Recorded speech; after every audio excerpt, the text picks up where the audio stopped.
So today's guest on the Kingdom Yoga podcast is David Fredriksson.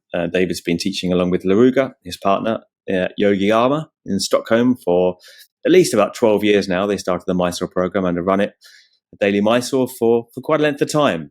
So we met in Mysore maybe, quite a while ago now, wasn't it? Maybe 15 years ago. And, we always loved David and Laruga, and it's been a pleasure to know them. And now to have David on the podcast is, having not seen you for many years now in person, is really a treat. So welcome, David. Nice to see you again. Thank you, Alan.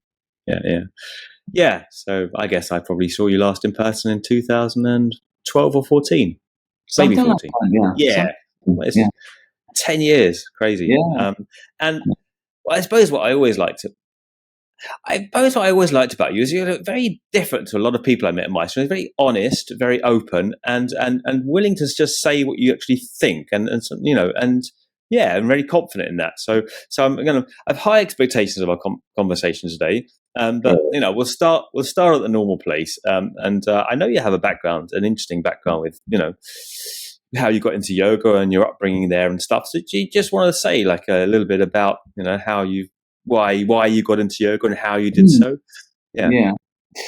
I first got into Hatha yoga because of sports injury. Basically, I was doing a bunch of sports growing up, and then I started dancing, and it's journey through injury that got me to the yoga. Doctors were saying, well, you're not going to be able to heal your foot. You're not going to be able to heal your back. You're not going to be able to heal your hamstring. I had some major trauma happen. But I was always fascinated by yoga. When you saw the sadhus, the old, journal movies that you sometimes got on state-sponsored Swedish television back in the day, you could see some sadhu sitting with the legs behind the head and that kind of a thing. And to me, that was just always fascinating. And so that's how I got into it, basically to heal from other sports injuries. Because that was what I did growing up, was sports, and at a pretty high level at that too. Did you? What did you do? Mainly track and field and gymnastics. Yeah. So, yeah. And dancing. You said dancing.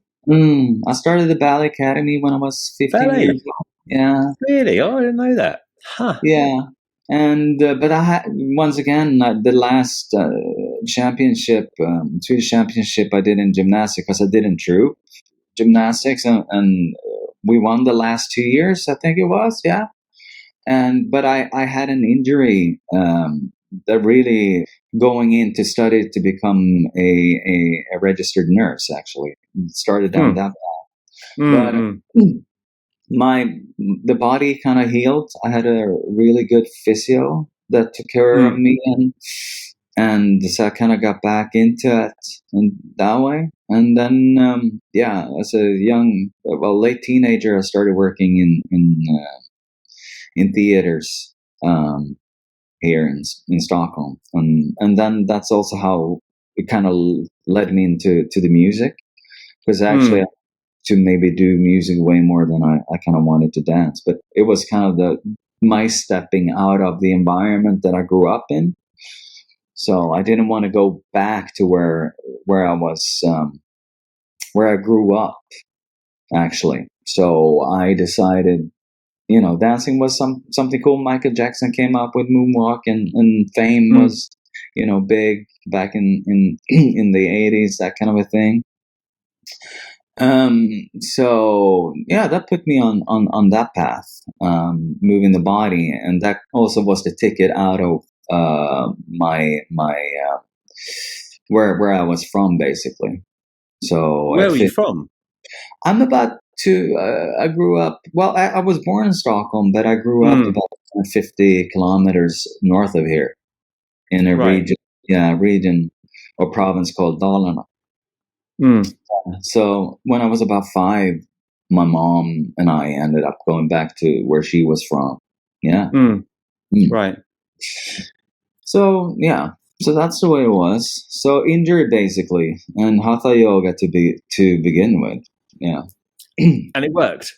The Hatha yoga worked really to worked heal. Right. Right. Mm. right away. So the Mm. effect, I was young, but Mm. the effect was so strong for me. Yeah, I mean, I still was doing the crazy shenanigans because I was running with a crew and we were not healthy. Let's just say that it was theater people, actors, and mainly some musicians, but especially the crew that I was hanging in was insane party.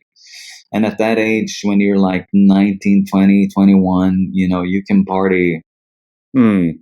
6 days a week. It wasn't healthy for me, but it worked somehow, you know. So yeah, and I was running away from my past that I desperately needed to deal with also. So Did you get into Ashtanga yoga then? How did that go from Hatha yoga? Where did you find Ashtanga yoga in Stockholm as well? mm, kind of not actually. When I lived in Los Angeles and went to music school there, one of my vocal coaches, she brought me to this teacher, which I loved, and I still think she's one of the best teachers that I've ever had. Her name is Catherine McNamara.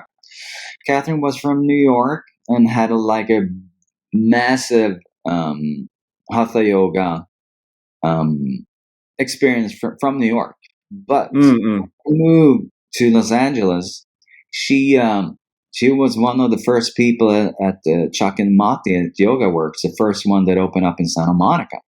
So her own practice was actually Ashtanga yoga.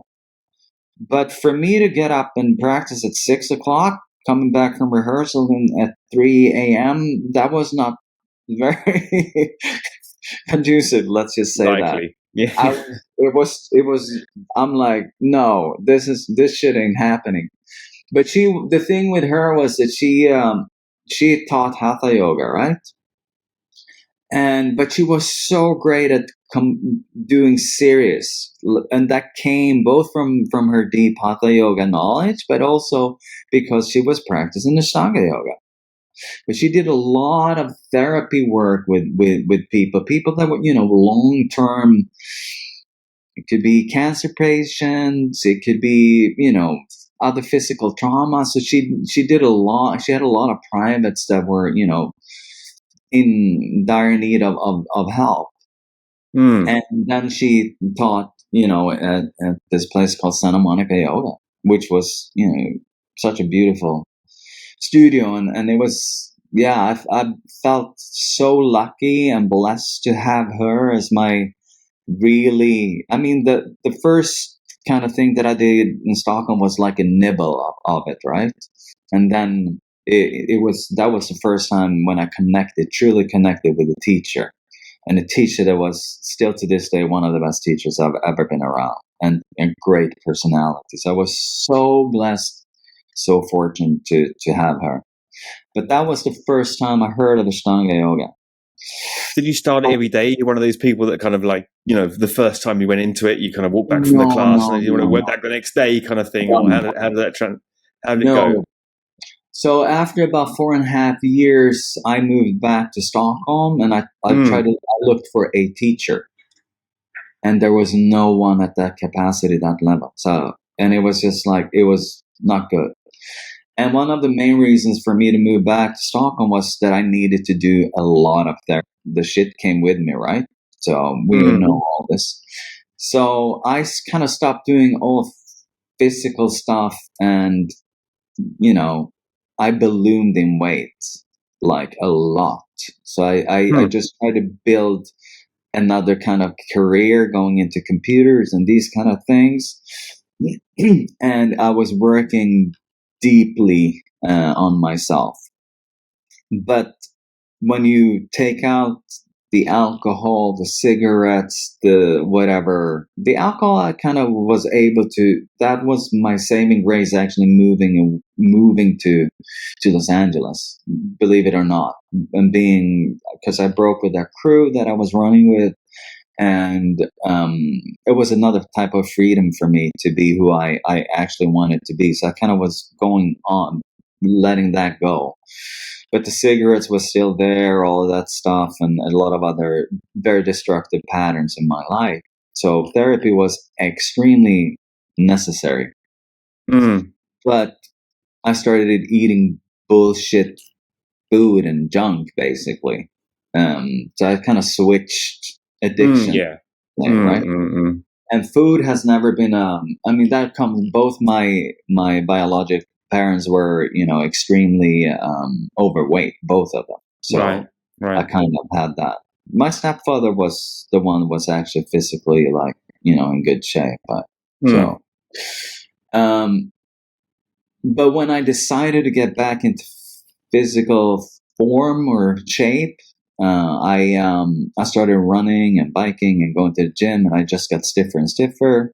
I ended up running a marathon and ended up getting. I was overweight, but I got like a runner's heel, so plantar fasciitis kind of a situation, and that led me to Ashtanga yoga because one of my closest friends back then, he had started with Gitan Hendele, who was one of the first teachers in Sweden to start Ashtanga, and that was at the Ashtanga Yoga Stockholm. That studio is unfortunately not there anymore. But so I started with Gitan, and it was like I started once, twice a week, and then actually when I went to Mysore the first time in 2008, that's when I started the 6 day a week practice. So it was a slow build up for me, actually. But then Mysore, and then it was on from there. So what led you to go to Mysore if you hadn't got a consistent practice before then? Like, yeah, how did that come about? I wanted to go to the source, honestly, Right. and by then the thing was Fredriksson was my first like yoga workshop. Like he came at least once, sometimes 2 times a year to get done. So I had taken, maybe 1, 2 workshops with Petri, and we're good friends today. Like I really like Petri, so so he's been with me from the beginning in that sense. Plus, I knew Alex Medine from the because he was here and he was friends with some of my dance friends. So that's also how Alex and I got reconnected. So he kind of was in the periphery before I moved to Los Angeles, and then with the yoga, so it was really cool. So that's how I ended up in Alex's house in Mysore as well, right? Right. Okay. So those two guys plus Gitan, and because Gitan had been at least 3 times, maybe 4 times to the old Sharla in Lakshmipuram, yeah. But Right. yeah, so and it piqued my interest. I kind of felt like I needed to go to the source, so to speak, right? So that was it. That was yeah. That was it. That's how it transpired. When did you meet Laruga, by the way? On which trip did you meet Laruga in Mysore? Both our second trip. Right, on both your trips, right. 2009. She did a long ass trip in 2007. Wasn't there in 2008. I came in 2008, and then we were there when Sharaji opened the Shala in Jan of 2009.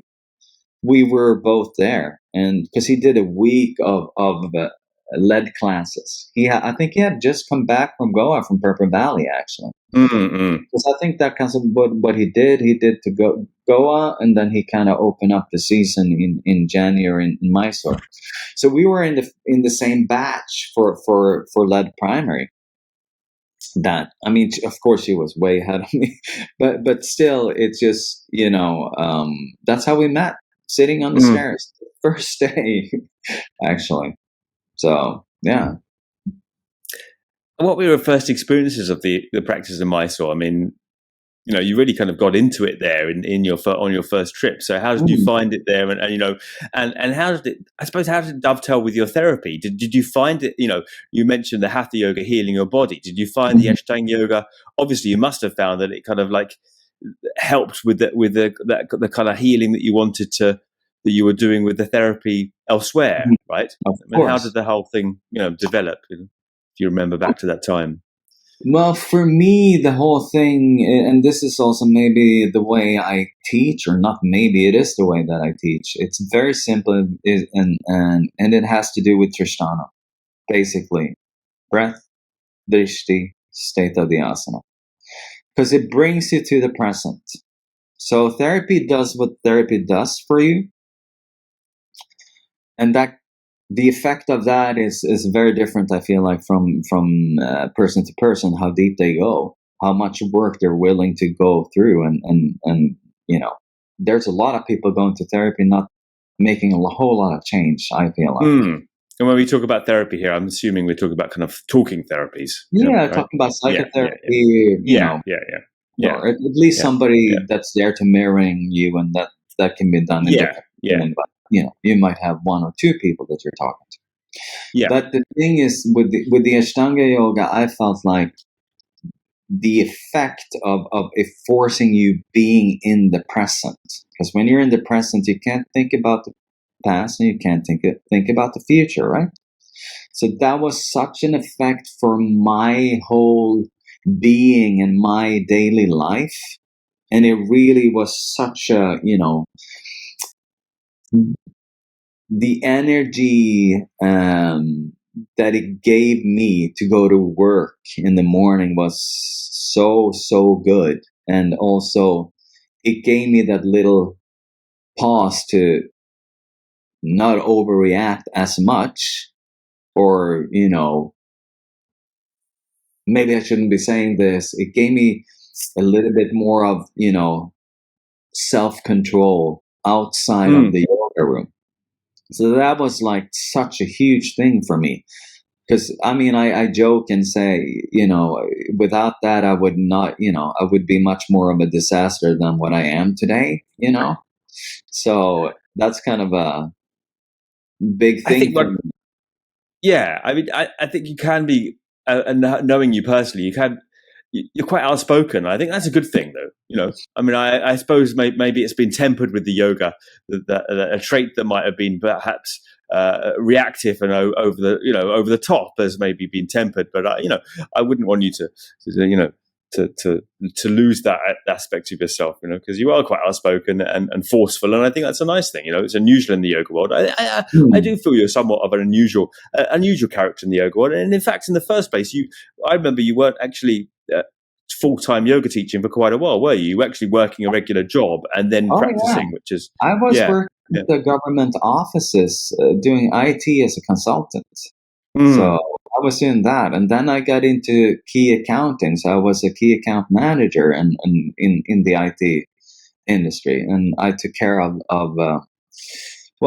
I had different types of accounts, but one of the accounts was also for me to take care of the Swedish Parliament, the help desk, since I worked so much in help desks myself and been a coach and trainer in that. So actually, I was quite a reluctant yoga teacher in that sense. It kind of happened because I got out of the corporate world, and it coincided with Laruga's international career really taking off. So at the end of 2015, because back then it was, she was doing more weekend workshops in Europe. But imagine when you fly and you do a weekend workshop, and then you're back at Yoga Yama teaching a full-time Mysore program. That's a lot. It's taxing, and it just goes like this, right? So she needed help, and we've had our apprenticeship programs. We've done 3 of them, but it's not the same thing. We had one of our guys that was actually one of my teachers at Gittan's place, Ashtanga Yoga Stockholm. He lived kind of across the street, so he was helping out a lot too, as covering for Laruga. So we got into a rhythm of covering a little bit for her. But since I got out of the corporate world, it ended up being me doing a lot of the teaching. So I kind of grew into it in that way. So.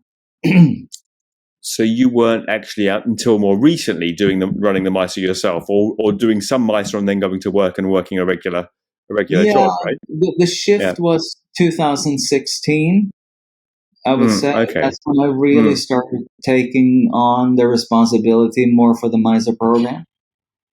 Yeah.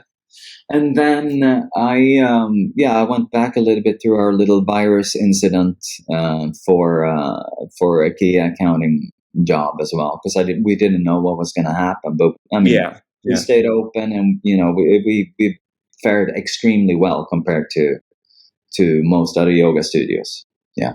Yeah, I think you didn't close down at all really in Stockholm, did Never. you, for the Never. coronavirus? No, not at all, which is really unusual because I think pretty much every other country had its periods of lockdown. And I don't think Sweden did any lockdown whatsoever, No, right? no, they No. didn't. So what, I mean, like changing that subject, swiftly moving on. How's it been becoming into teaching now? I mean, what would you say have been your challenges, and what I mean, do you think you'll continue doing that, or do you think you'll go back to the corporate world?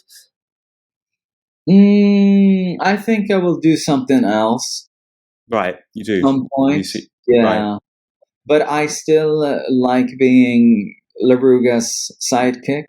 I could probably see us doing a little bit more teaching together, more internationally, like more officially. There's a few places where it's like Laruga and Yeah, David, and yeah, then yeah. it's just Laruga, but I'm still there. Do you know what I mean? But yeah. How does that feel? How have how do you relate to being like people say about Tim, don't they? He's Mr. Kino. Yeah, I yeah. suppose they could say you're Mr. Laruga, aren't you? And In and one way. I was certainly at Purple Valley when we ran Purple Valley, and Teresa was the director. I was Mr. Teresa, I suppose. Yeah, yeah. So how does it feel for you being the second to Teresa, and how do you feel you complement her? Can you say anything about how you teach together, or have there been any challenges between you two in different points of view, or anything like that? No, No. this is why it works, because we're so, when it comes to the teaching and what we want, you know, students to learn. There's never we don't have there's never been a power struggle for us Right, within, right. because also like Laruga had over 10 years more experience than I do, you know, when we started. So how am I gonna be like, hey, I'm gonna be the main teacher here?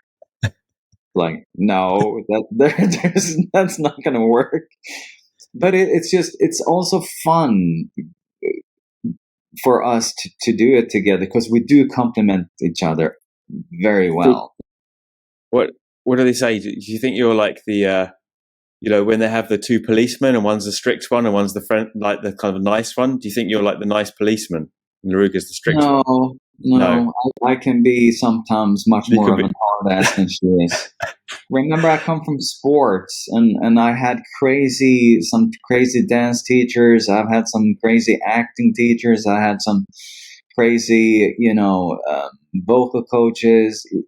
It's just like I've been told so many things that you cannot say to people, in a teaching situation. Like, people would break if they went through what we went through in the 80s and beginning of 90s. Like, I've been Yeah, I do laughed think that. at in class. You've been Yeah, yeah. just, Well, you might get that bit on Mysore as well. We did get yeah. that. Oh yeah, yeah. That's the Mysore, only didn't we? place where I Yeah, was yeah. It's a different teaching. Yeah, it's a different yeah, teaching perspective, isn't it? I mean, I grew up with martial arts with Taekwondo in the yeah, 1980s when they were yeah, coming over. They were coming over. And teaching taekwondo, these old masters, and they were just shouting at the kids. They didn't even speak in English. They would just shout at us, like a 5-year-old child, yeah. Exactly. in Korean. Um, Yeah. it's hilarious. Yeah, yeah. Uh, but But it yeah. does So no, something for you if you survive that, I feel like. yeah. I mean, it's tricky, isn't it? Because obviously we have a different thing going on now, and it's maybe swung to the other extreme where you can't say Yes. anything to anyone, and everyone's Mm, treated like like the student seems to have more power than the teacher oftentimes. exactly. To call the shots, And they and need that's what someone else. it's They can't tricky, isn't do it? anything Yeah. in Laruga. How do you teach then? What's what's your view? Do you challenge students, or how? Can you say anything? But you mentioned the Tristana idea, and that's Mm. obviously the center of Ashtanga yoga. But what do you base your teaching, or how do you see yourself as a teacher? Is there anything you can say I about that? honestly try to see the person in front of me. Hmm. That's the number one thing. I try to see honestly who's standing in front of me and try to figure them out. But it's more here that needs to be unlocked than maybe in the body. And then I try to get the body going as much as I can, honestly. It's a boring and old question, but how do you then stand with the tradition of Ashtanga in keeping everything exactly the same? And do you Mhm. allow modifications, or do you adapt the series? I mean, it's still something which very much interests people.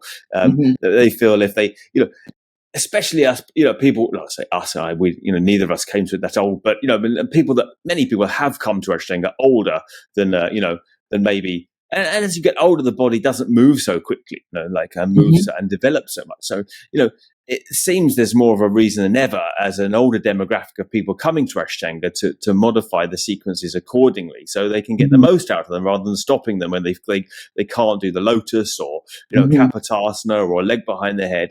Mhm. What's your view on that? With the majority of people, I'm pretty much doing what we're doing in Mysore with Shirachi. We don't deviate that, but there's a subset of people where you have to do some of what you're talking about. As little as possible, I try to do, but there's those people where it's um I'm not gonna force them to to do certain things. But I also feel like there's certain key poses in primary series or intermediate series that you need to have them down, honestly, in order to move on. Because otherwise, I feel like if you do too much of modifications, that's something that is you take away the meditation aspect, and that's one of the things that I really emphasize in my teaching is I want this is a meditation and movement, period. Yeah. So once again, if you go out for straps and blocks and you're doing 60 different things in order for you to get into, let's say, kapotasana, um, you're not really working the method 100%. I'm not saying that none of that can happen. I do it myself, especially since I crashed with my bike. So my Kapotasana is not what it used to be. And once again, I'm not like a super backbender either.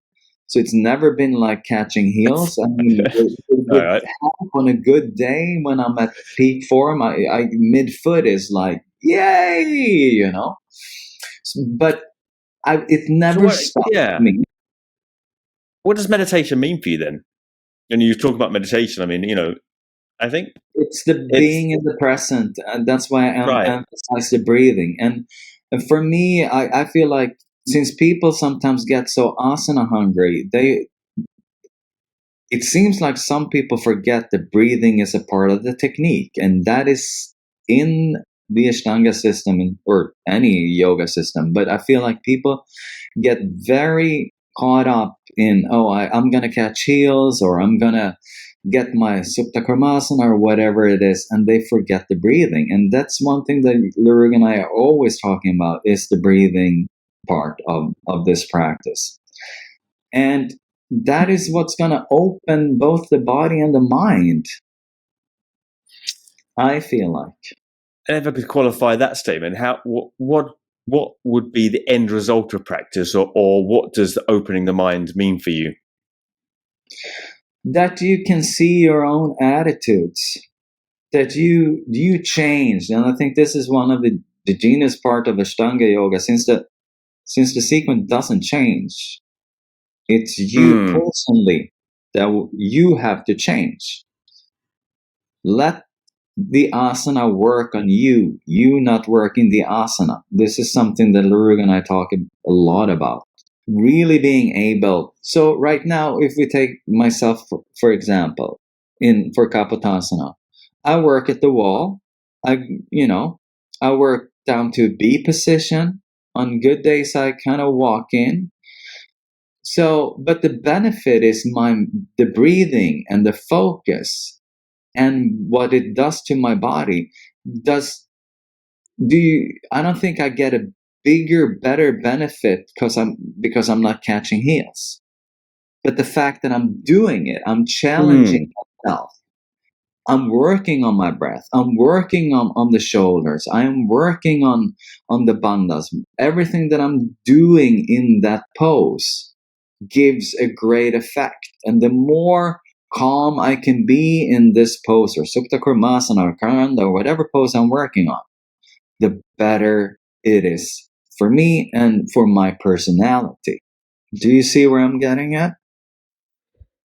Yeah, I mean that's an argument. I wonder if sometimes the breath might be compromised by by challenging oneself to such a degree to get something, and then it's like, well, then you're kind of like you're only distracted by discomfort, even pain, and the breath goes. And But I then mean, you're the not second, working the technique that I'm talking about.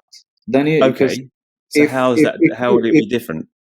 if you are that labored and you're going through pain, real pain, not pain that is uncomfortable, you're actually opening the body, relaxing into it. That's a very different story. When you are consciously going through the resistance in the body and the mind, and the end goal isn't necessarily to catch heels, but you're working through the resistance of the mind, the breath. You're able to calm the breath. You're able to work through whatever physical resistance there is there, and you get a release, a physical release. Then I'm Hmm. thinking you're striking gold. If you are doing this and it's just, you know, you're so labored in the asana but I don't care whether you're doing a hatha yoga pose holding it for 5 minutes, or if you know any that has nothing to do with yoga to me. What about the idea of not going any further until you perfected Kapotasana? So, I mean, you mentioned doing other postures, but you're also struggling with Kapotasana. So, Mhm. you've been allowed yourself to go further and do more postures, because oftentimes these gateway postures, so they're Mhm. called, Yeah. um, get people stuck, and then there's a lot of forcing to try and get through, because if you're just Hmm. doing the primary series, say, or just doing up to Kapotasana, you've got a slightly limited color palette, let's say, only especially over a certain amount of years, and for an older body, let's say, for an older body, I'd say over, for many people over 40, perhaps their body's not going to change and allow them that much more leeway potentially into Kapotasana, so they may be stuck there forever, you know. Yeah. I mean, what's your argument then? Would you allow that person to go forward? Yes. I Right. would allow to go forward. Yeah. Okay. Right. Depending on how the primary series is looking. And what are you looking for to allow someone to go forward then, if it's not actually to complete the perfect asana itself?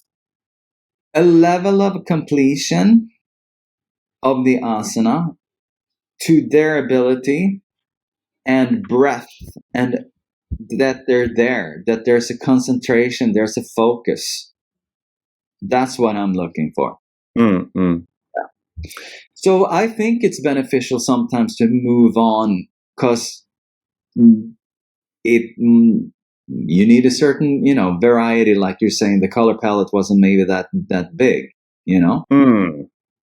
So sure, for some people, yeah, but there's also quite a few people that don't give themselves the time either to marinate in these poses. I remember, like, when I started, um, people were talking about somewhere like 5-7 years in each series. And who has the time for that these days? People want to, they want to be third after, you know 3.5 years of practice.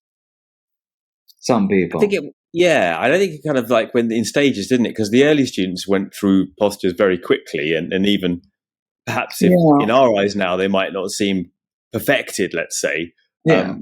They were kind of went through them anyway in a rather But weren't that also a little bit like Patabi didn't think that they would ever come back? perhaps there was that. I think there was maybe less of a bar, and then it became Yeah, that maybe it people was. Yeah. were very much like stuck in postures for years and years, and then more Mhm. latterly, it seems like the advanced is really the new intermediate, isn't it? It's like everyone's doing intermediate now, whereas even when we met in Mysore, there weren't Yeah, yeah, that yeah. many people in the intermediate classes, No, and no, very no. few people doing advanced. Now, I imagine if one went back now, everyone's probably doing advanced, and it seems like, how do you think the Ashtanga has progressed? Do you think the standard has grown, or do you think that the bar has dropped generally in teaching? I think it's like any look at since I'm a big fan of cycling, for example. So look at the level of the riders now doing Vuelta a España. That we're coming to the end of that, or Tour de France or Giro d'Italia. The way the race is done is very different, and the level Mm. you can't even compare the practice the riders from 10 years ago to the ones that are there now. And I Mm. feel like, when you look at the guys doing parkour or whatever, I feel that's the same way with the Ashtanga. The practitioners they're gonna hit higher and higher serious, so to speak. The ones that are really serious doing it. But with that being said, depending on who the teacher is that they're working with, if they're just enthralled with the physical and the showy part, so to speak, of Ashtanga yoga, then that's what you're gonna get, and then you're gonna have a few people that really are concerned about the breath and the meditation part of it, and are really Mm. willing to work with the personality. I feel like for me, a lot of the stuff that I'm doing is I feel more like lifemanship than sometimes you know, lifemanship. What's that? Lifemanship. That's a Yeah, good word. but But yeah. how do you bring that? I mean, you're talking kind of on a philosophical level. It's easy to kind of muddy the waters of an asana practice with the philosophy without actually bringing it in. How do you bring? I don't believe that was the case with you. How do you bring that into your teaching asana? That it's because it does seem to lend itself to the idea that it's a linear series where progress Hmm. is somewhat encouraged by the teacher, but then the teacher says, "Oh, it's not about progress." But then everything seems to point towards the fact of pushing the student further and further towards achieving the series. Yeah. How do you relate to that to give a different perspective then? Because you don't seem to be talking on that level. But then I again, think if you take working on dropbacks, for example, I think something happens a lot with people internally with that. I see mm, people's um, confidence rise when I work with people with dropbacks. I see them start trusting themselves in a different manner. I feel them, you know, they feel a little bit better, especially if they worked on a pose for a long time, whether that's a Marchasana C or Supta Kurmasana or whatever they're working on, whether it's just maybe being able to come down in Karanda or whatever. I see that's the part that I'm looking for. I'm not so interested in actually what asana you're doing. I'm much more interested in what's happening inside of you. Are you starting to feel better about yourself, more accepting, more loving? Do I see a confidence boost in you? That's a goal for me. Whether that's a half primary series or somebody that I'm helping with doing TikToks, that doesn't matter. So I think that's where a lot of maybe yoga teachers goes wrong, that some of them are really enthralled with the asana and look at me in the sense that I can get this student to do this. But it's not about you. You're there to guide. You're there to show the door. You're there to give the toolbox. You're there to give key, but the key needs to go into a lock that the student unlocks, and it has to do with the heart and the soul, much more so than the physical. The physical is just there for you to become something else inside, in my opinion. And then you have all the other benefits, which I feel also now has been kind of lost in Ashtanga yoga, where we don't talk about what does this asana do for my internal organs, the twisting, and for the spine. What is this, doing with and that is something that was talked about. I feel like when I started, Hatha yoga back in the day with Catherine, but also in the beginning of my Ashtanga journey, that was more, we were talking more about that. I feel like that's kind of gone away a little bit. I think so. I mean, I think let's say I think what it is the preeminence of Iyengar yoga has perhaps died off a little bit, and I think it was really through the therapeutic ideas of Iyengar that really brought in these ideas with his book on Light on Yoga about the therapeutic aspects of different organs, and and perhaps the grasp of Iyengar yoga on yoga most generally has been relinquished slightly, and maybe that's it. But I somewhat agree with you on that point. I mean, moving on from what you said about students, how do you give them, I know that you're clear and directive on how you like things done and keeping within the protocol of Ashtanga yoga. How do you allow student their own space to experience their own self in practice whilst also trying to keep them on program, as it were? I mean, how do you deal with a difficult student who says, I want to do it like this? And, and you say, well, I kind of think it might be better that you do it like that. But then again, it's like, well, as we know, only you know your own body. Ultimately, only they can ultimately know how it feels for them, So how do you deal with that balance of giving someone the space, but then also trying to kind of instruct them from, well, one would hope a higher skill set than they currently have, or a higher perspective, Well, I'm always going to suggest what I think is going to be beneficial, but I also sometimes allow students to do it their way, so to speak. But a lot of times that won't work, and I already know that it won't work. But I allow them to go down that path, and then right. Go, That's nice. You know what I said, a month ago or 2 weeks ago or whatever. I'm like, maybe we want to revisit that and try it that way. What do you think? That kind of approach. And sometimes I'm so comfortable having people leave our program. There's other programs in this city where they have a different kind of a thinking than what Laruga and I have. You know what? If you don't want to, if I'm not the person for you, then you're welcome to go somewhere else. It is known in Stockholm to have many different programs, isn't it? Have you found that?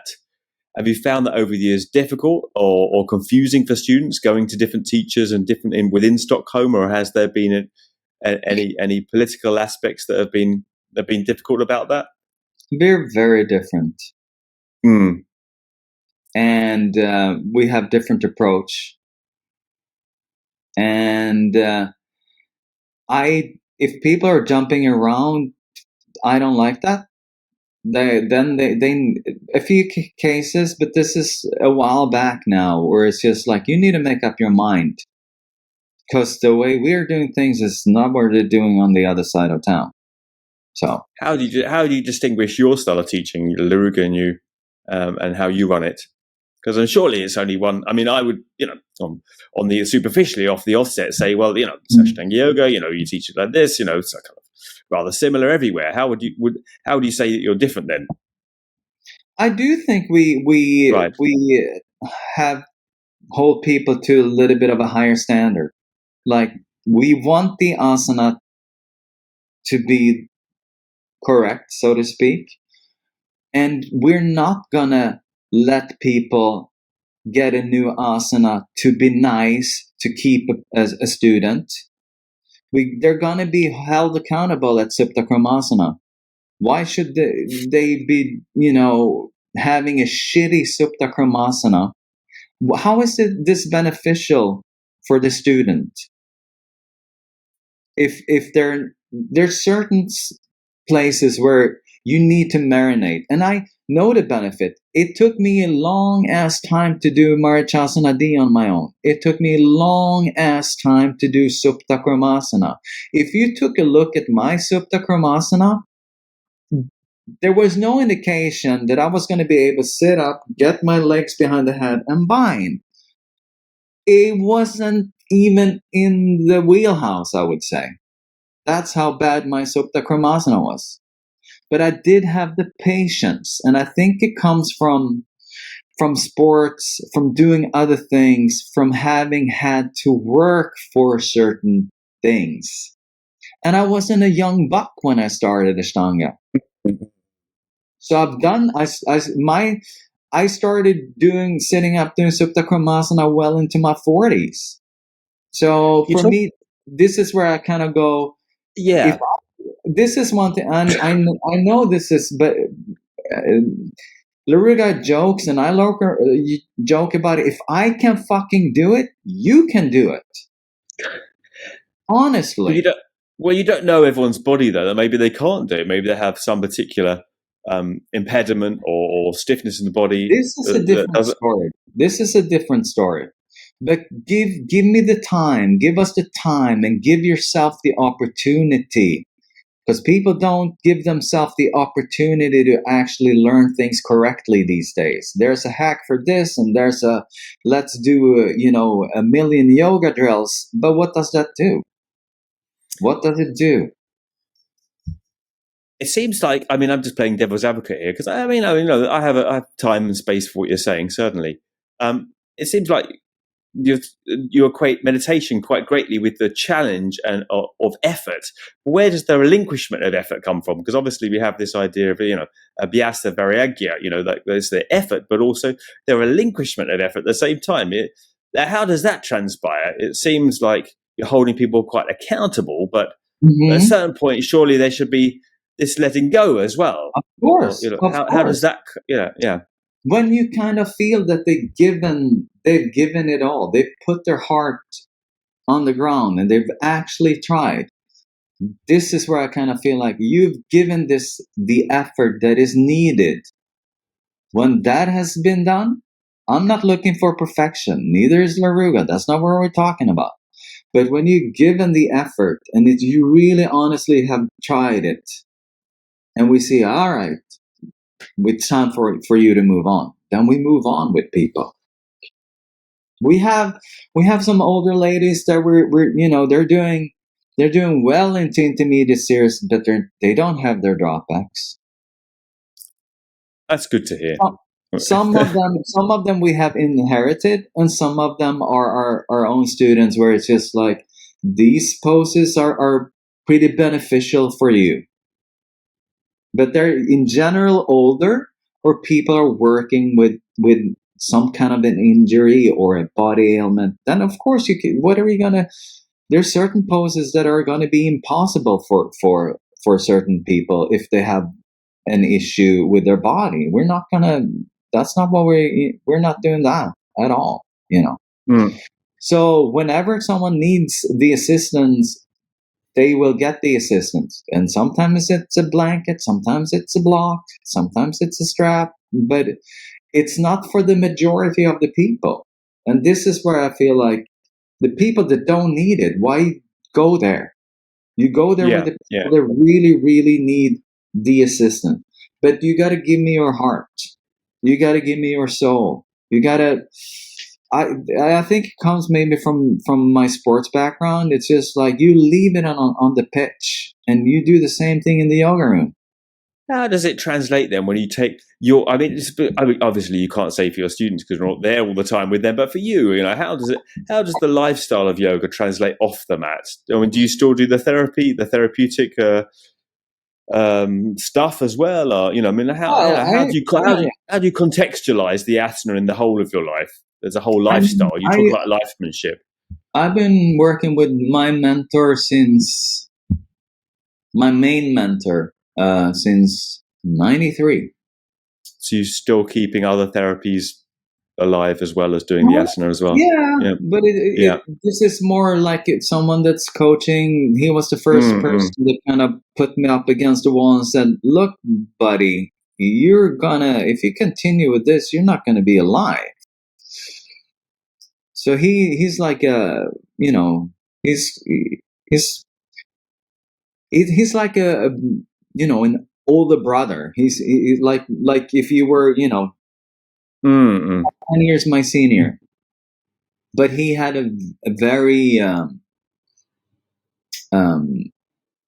big impact on me in the sense that he was the first one that really is like, I think you got some good things going in you, but you're about to kill yourself here, buddy. So that was one of the real first wake up calls. So yeah. It seems like you've made so much development out of this practice. Where do you see it going in the future? I mean, you mentioned and also with Laruga as well. You mentioned doing more teaching together, you and Laruga together. What are your plans? Yeah. Where do you see yourself going in the future? Are you going to travel more? Are you going to keep on with the Mysore teaching, or are you going to get a regular job? Right. Any ideas about future plans? I have a few things that I'm working on that's outside. So I think once those things are kind of settled, I'll probably do a lot of that. Because it also would be nice to just focus on practicing a little bit, like for me personally, like really get back into, it was such a blessing when Laruga was doing everything for all of us in Stockholm and being a part. It was such an amazing time, and that time will never come back. I mean, we're hoping that she's going to be able to do a few, like we were lucky during the pandemic in the sense that she was here. So she was actually teaching 2 days a week again, which was really, really nice for everyone, including me. So we split it quite a right. So she's doing that, right? So she's not that much on hand in the currently in the program at all, then, right? No, not except like workshops. But then every time she's home, she's practicing, which has also been such a great thing since she's been on a journey with her back for the past 2 years, and everybody's seen her really having to deal with stuff like how to work through back stuff. They've seen her do half primary, they've seen her do third, they've seen her do fourth. Do you know what? Like they've seen her and at her top and at her absolute bottom, and what that is like when someone's using this practice for therapy, really using it for therapy, and but just having her presence in the room, is very inspiring, I think. Do you practice together? At home, yeah. Yeah. You do, right? That's fine. But I practice usually now after class, and sometimes if someone's covering, I'm there like a regular student working on my stuff. So Rugen and I always had that. We're in the room with everybody else, which I also think brings something to the program, honestly. Well, I think we could carry on talking actually, but I mean, there's more to talk about, and hopefully at some point you'll come back and we'll have another chat. But just to wrap it up, I always do these questions at the end of the podcast. Can you give me an inspiration and a guilty pleasure? Something that you're really inspired by. It could be other than Laruga, evidently, and it's very pleasing to see how devoted and inspired you are by Laruga, who is a very inspiring person. But give me an inspiration and a guilty pleasure. Yeah, just to finish it off today. I don't know. Inspiration is always going to be music for me. I mean, that's you're right. I remember your music. My love. That's my first love, and it's deeper than what music. What kind of music? Or bands or right? Yeah. Oh, really? All types of music. Yeah, oh, really? But I mean, what I do myself is rock, pop, industrial, that kind of thing, right? So I have my music projects going, so that's cool.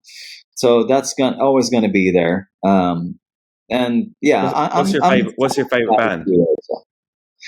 Huh? That's favorite band. That's so hard. That's Yeah, I almost know. impossible. It is. I know it's a hard one, but you must have some band you can say off the top of your head. Oh, yeah, one of my favorites. It's the first It's gonna time be being a stuck for couple. It's words. gonna be a couple. You know, Right. I mean, I think Muse is amazing. Yeah, Uh, yeah, they are. Yeah, yeah, yeah. absolutely. Yeah. Um, I don't maybe that this is going to be controversial because of his personnel, you know. But Marilyn Manson, when he came Oh, up with his right. other stuff, yeah, Huh. Nine Inch Nails, Right. Some yeah, quite heavy stuff. I don't yeah. know. I mean, the Muse I know I like a lot. I have to dive back into Muse actually. You reminded me, but yeah, Marilyn Manson and Nine Inch Nails. I don't know them at all. Mm, Yeah, maybe yeah. too heavy for me. You What two growing up you was a big thing. you too? Yeah, you Yeah. could always call Marilyn Manson your guilty pleasure. Actually, listening to Marilyn Manson, couldn't you? I think ice But cream is my guilty pleasure. right, that's a good. You know what? You know what? I'll give you that because Queen, we have. Huh? Queen. I mean, how can you not love Oh yeah, Queen? it's a great bag, Yeah, right? yeah. I mean, there's so many great bands. It's just, and we're just talking limited genre. I love hip hop. You know, especially more older stuff. You know. All right, finally, a final question. Do you practice, does the music relate to the yoga at all? Do you ever practice yoga with music, or does it have any relationship, or the two things completely separate in your life? When I do my vinyasa classes, I put a lot of time into my playlist. Oh, right, you teach vinyasa as well, do you? Of course. Right, didn't know that. Huh. Yeah. No, Huh. this is the thing. People think that I'm like some. No, I don't know if people think. Some people maybe don't know, but I'm not. I'm not a fanatic. I'm not part of the cult. I'm on the outside. I'm doing my thing. You know. Yeah, I teach in the asana. I've done for quite some years. It's a lot of Ashtanga inspiration in that, but you know, and some of my dance background comes into play because I do some. There's some choreography in there, you know, that's not done in a lot of the vinyasa classes, at least not the way I hear from other students that take Hmm. other vinyasa classes in this city. But also the All few right. things that I've seen, you know. So yeah. Well, next time in Stockholm, my curiosity has been piqued. If just for the Oh, playlist, the vinyasa I'm class. I'm coming on. I'm coming along. You might see me pop up in the back row. Well, Yeah, David, yeah. it's been a pleasure chatting Yeah, to I you hope we today. got something out of it, and that it will Yeah, make sense somehow. it You know. always makes sense. It always makes sense to people, and they'll take what they will, you know. And yeah, so Yeah, thank you yeah, for coming along, and yeah, you had a great talk, and yeah, let's hope to catch you both somewhere soon. yeah, yeah, yeah. All right. Uh,